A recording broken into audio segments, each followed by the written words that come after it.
having an interesting interview with three guys, Stephen, Chris, and Moritz. Thank you very much for having us. CML Group, a PCB supplier, manufacturer as well. How have you seen the business development over the last year, 2018? Are you happy with it? Have you grown? And basically, are you happy with it? Yeah, the last year, 2018, was very, very successful for us. And when I'm saying that, I don't only mean that we grew last year, but we did a lot of internal work. We improved our processes. We started a new ERP system to be ready for all the automation in future.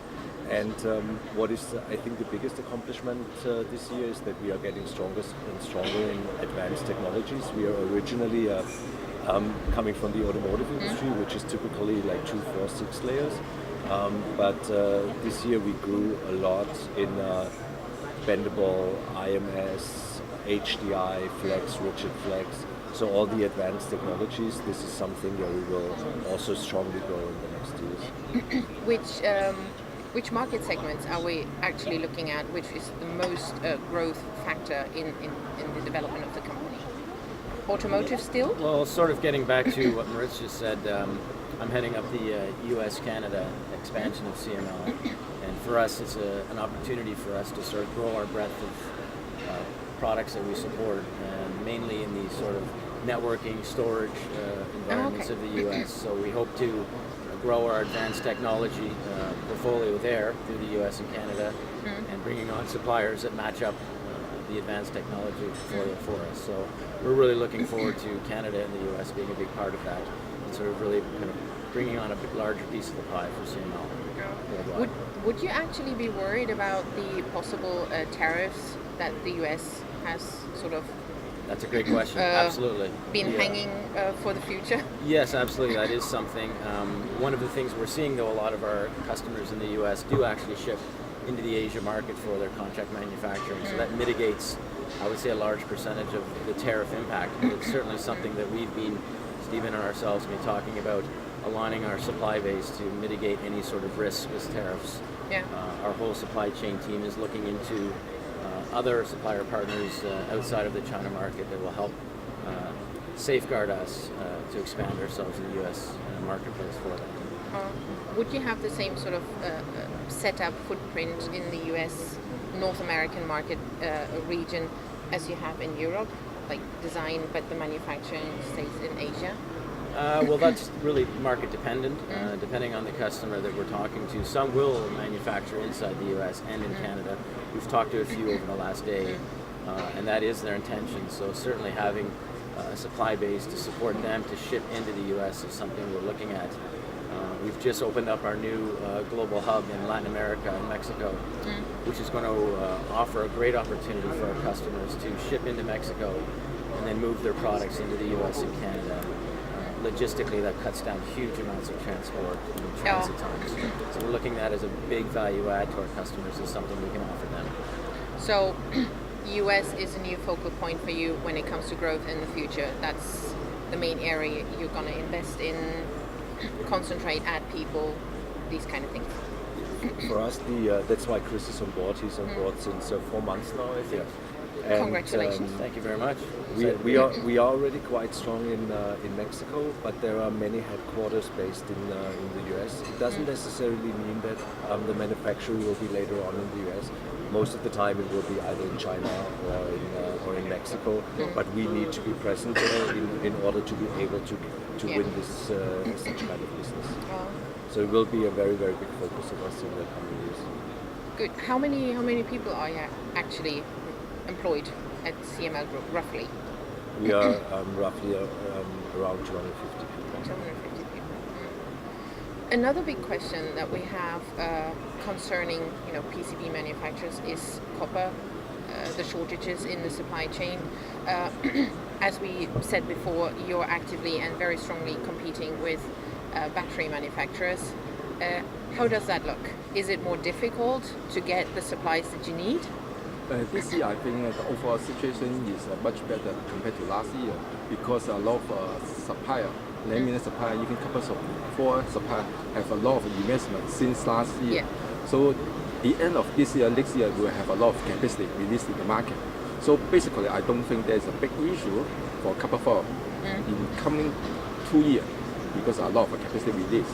But I only concern the price because today the price this year the price dropped a lot. But if compared to 2 years ago, price still very high because the raw material such as copper, oil, if compared to 2 years ago, still very high.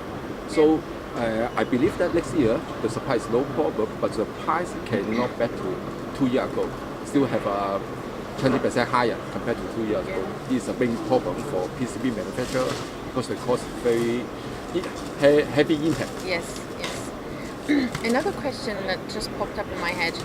You've been around, CML Group has been around for quite some time, many, many years. Is it actually an advantage to have been around so long, having a name, a reliable name, a trustworthy name, when it comes to these negotiations, that people say, yes, we trust them, we've worked with them for years, we supply to them rather than someone else? I think it's definitely an advantage because we are well known as very, very reliable, not only towards our customers but also to our suppliers. And we are right now in a situation that even helps us in future. We will become a manufacturer too, starting in January.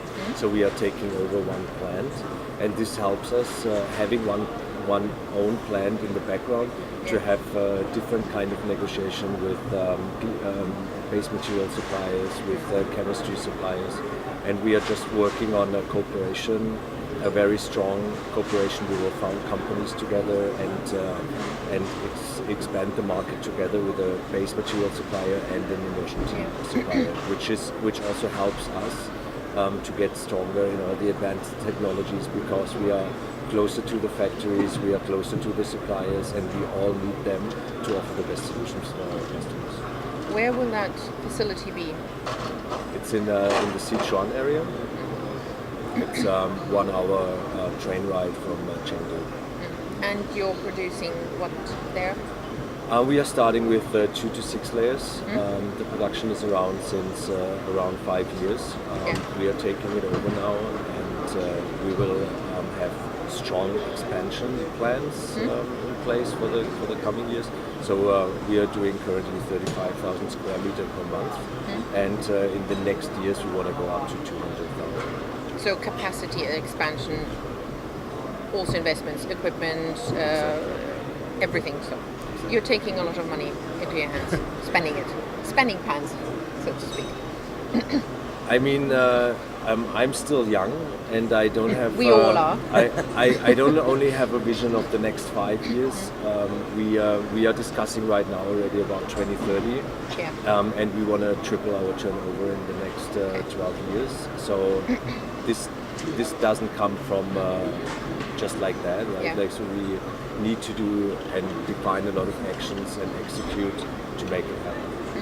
Is that actually, you said, okay, you're taking over the factory, you start producing.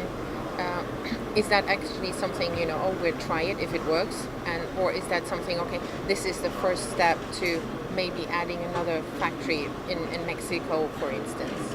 No, it's not a first step to add more. We have a lot of strong suppliers in our portfolio today, and the new factory, they are just a part of our strategy in the future. We still need all the other partners we have today, and it's not our idea to do everything by ourselves. That's not the concept we are having. We want to offer to our customers everything they need, and we have for all the technologies different specialists in our portfolio, and this is just one important pillar in our future strategy, but we need all the others as well. Thank you very much. Our pleasure. I hope the next 2 days, or 3 days actually, that the fair is still going on, going to be successful. All the best of luck, and we see in 2 years and see how long your future plans have succeeded. Thanks for the Thank you. Thank you very much. Thank you. Thank you.